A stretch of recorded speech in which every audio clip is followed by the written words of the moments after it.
Best of r/ Tales from Tech Support episode 121. Subscribe for Reddit videos daily. This happened at an IT support job I had a couple of years ago. The only context needed is that our clients required specific ID cards issued to them to log into various systems. This is my first post, and English is not my native language, so please be kind.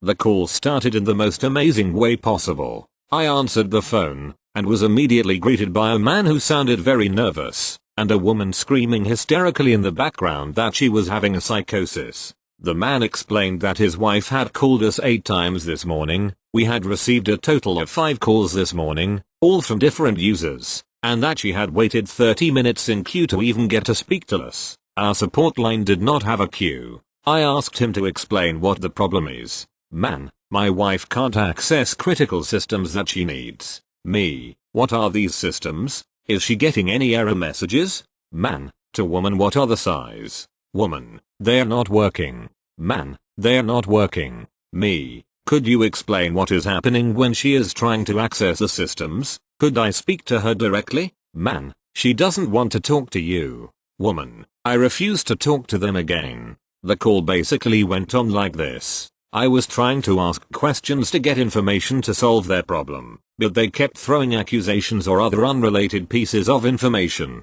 and we were unfortunately not allowed to hang up on clients, and after a while it came to this. Me, is there a problem with her internet access? Is her login card not working? Woman, they are breaking the law. Man, she says you are breaking the law. Woman, their systems need to be available. Me, I'm sorry. This call has gone on for 15 minutes now and you still haven't told me what system you're trying to access. Man, the systems need to be available. Me, yes, but there are no servers or services reported down in our system. I need to at least know what system she's trying to access if I'm going to escalate this. But before I can do that I need to be sure that it's not just a client-side issue. Man, to woman, he says he needs to know what systems are you trying to access. Can you show him? Woman, tell them. Man, you should know that she has friends in insert generic management group, and if this isn't solved now they will get involved. Woman, they will fire the out of him. I was quiet for a few seconds because I did not expect this, although the thought of being fired from the job seemed kinda nice at this point. Asterisk. Me, I'm sorry, I don't know who they are, but could you please tell me what the issue is when she's trying to access the systems? Instead of answering the question, the man asked for the number of my boss, which I provided. He then proceeded to threaten to call that number that I had just given him, unless I solved the issue, and fast. Me, alright, just try to access the system now and tell me what happens. Man, he says to try and log in now. A few seconds pass. Woman, it's not working. Loud bangs. Now I am not sure if all these years in customer support has destroyed my brain, or if this genuinely makes sense, but as soon as I heard that noise, I realized she was slamming her login card on the keyboard. Me, what card reader is she using? Man, card reader? Loud bangs continue. Woman, why can't IT just work? Me, if her computer does not have a slot for cards, she needs to plug a card reader into the computer. Him, that sounds overkill. Why? Me, so it can read the card and log her into the system. Him, then why don't we need a card reader everywhere? Me, you only need them for some of our systems. Him, no, like in general. This is bullshit. We don't even own a card reader. Caller hangs up. They called again later, and my colleague was the lucky guy this time. It turned out she wasn't even using the login card that the company had issued for her. She was slamming her driver's license against a laptop keyboard and expecting that to authenticate her to the systems she was trying to access. Most of our clients were better than this, but there were a few calls that, when I write them out, they just look completely unbelievable. Even so, I have found that being a tech support guy is often like being a free therapist that you're allowed to shout at. Even so, I did generally like the job for the remaining time I had it, and eventually switched to work with backend MSP. Thank you. Next. This story happened just this week. I received a ticket from a hair salon that reads something like the box-like device plugged into the computer doesn't work. Curious. I call them up. The following exchange ensues. Me, hi, So tell me about that device that's not working. Can you describe what it does, what it looks like, or if there's anything written on it? Them. Yes, sure, but keep in mind I'm not very good at computers first. Me. That's alright, I'm good enough at computers for the both of us. Them. Okay, so it looks like a black box. I insert rolls of paper inside and the paper is supposed to come out but it doesn't. Me. You mean a printer? Them. Yes. I wasn't sure what the right word at. I didn't want to say the wrong word. After that I remoted into the computer, fixed something with the printed driver configuration, and the mysterious device once again spat out the rolls of paper after adding ink on them. You gotta love the users. Thank you. Next. This is a short one. I work for a SaaS company and today a $colleague talked to me asking for help, and it was something like this. $colleague. Hey Dalanth. Need some help. I'm in a meeting with a client who can't connect to our API. The error is method not in this version is undefined. Please help. $me. Hey man. Can you give me more context? It says the method is undefined. $colleague.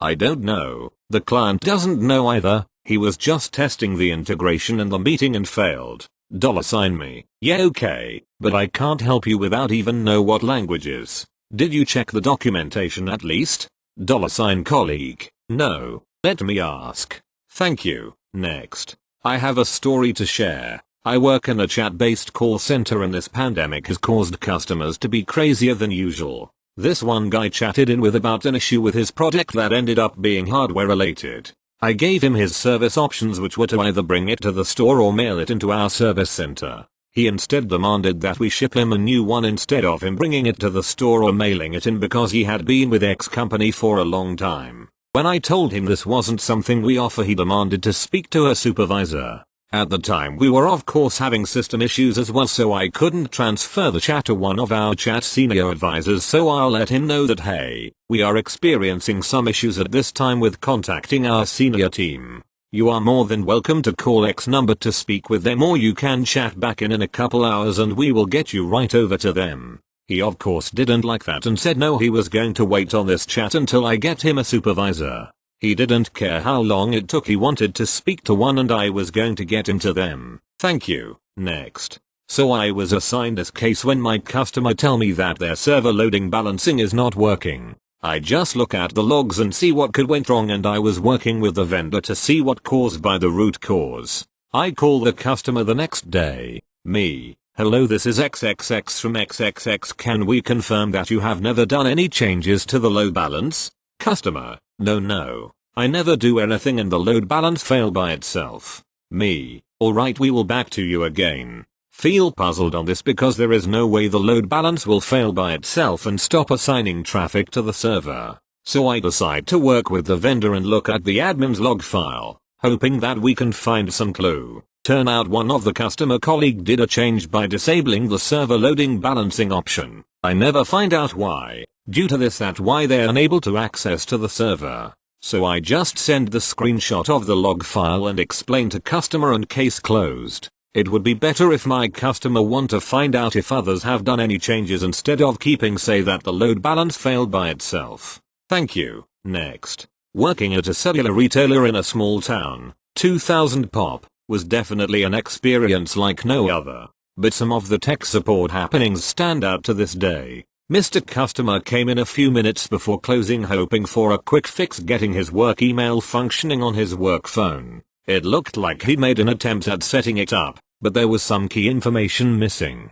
Serendipitously enough I had interviewed for a potential job with his IT department not too long before, so I knew names and had contact info for their office. I called and got the necessary information, and had a nice chat while entering it on his device. The whole time customer was in our shop he complained bitterly about how technology was needlessly complicating our lives, how techies all think they're superior, you know, the usual technophobe stuff. It was the end of a long day, there were no other customers in the shop, and I was getting irritated with his tirade. I definitely slipped into jerk face mode and started worming my way into his mind via his growing emotional state. It didn't take much. I started by asking about learning and changes in technology, and anytime I picked up on some body language or eye movement, I'd take the conversation in that direction. Within minutes he was quite literally jumping up and down and yelling, "No, no, no, I don't want to learn, I don't want to learn, no, no, no," like a small child.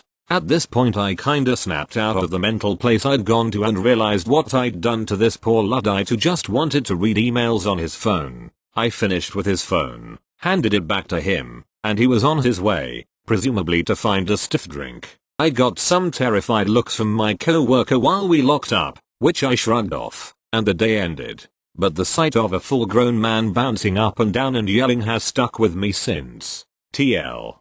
Doctor, people's minds are fragile and sometimes it's better to just fix the thing and move on without creating any drama. Thank you. Next. So I had a very interesting conversation the other day that in the moment kinda sounded reasonable, but the more I thought about it, the less sense it made. Subject: monitoring software that a group of users decided they needed, did not include us in the acquisition of, did not provide us any information about, and periodically raise a fuss to us when it doesn't work, often leaving us to work with the vendor who periodically comes on site to configure/update/ etc. While we are remote tech support, Captain, me, the hero of our story, manager, my boss, kinda new, still learning the ropes, vendor rep, tech support for the vendor of the software in question,